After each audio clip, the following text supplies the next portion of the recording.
রাসূল বলছেন বিয়ের আগে ছেলে মেয়ে দেখবে, মেয়ে ছেলে দেখবে, কিন্তু আমরা কারদেরকে দেখাই প্রথম ওইটা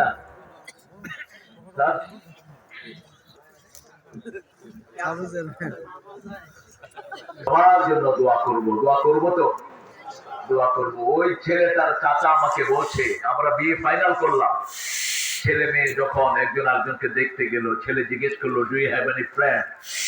ছেলেটা ইংল্যান্ডে পড়ে। Do you have any boyfriend? Do you do any TikTok?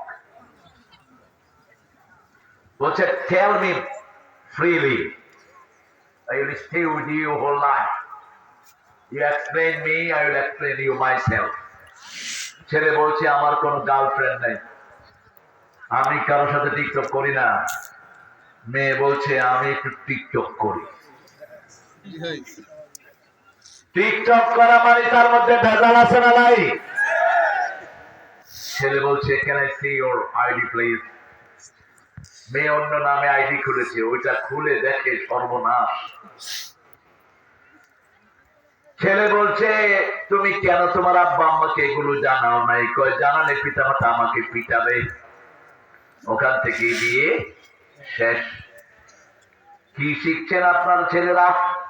কি শিখছে আপনার মেয়ে? আপনি যদি মেয়েকে পাহারা দিতে না পারেন, আপনি দায়ুসের মধ্যে গণ্য হবেন। যে পিতা জানে না তার মেয়ে কোথায় যায় কি করে, সেই পিতা দায়ুস। যে স্বামী জানে না তার স্ত্রীর কাছে কে আসে কে যায়, ওই স্বামী দায়ুস। দায়ুস জান্নাতে যাওয়া তো দূরের কথা, ঘৃণাও তার নাকে আসবে না। রাসূল সাল্লাল্লাহু আলাইহি ওয়াসাল্লাম বলছেন, নিজের প্রাইভেট রুমে কাউকে ঢুকাবা না। আল্লাহ বলছেন এই সূরা নূরের ভিতরে, তুমি যদি নিজের ঘরে ঢুকতে চাও, বাবার ঘরে ঢুকতে চাও, অনুমতি লাগবে, সালাম লাগবে। কয়বার? কোন দরজা নক করবেন, তিনবার করবেন। এটা হলো সুন্নাহ।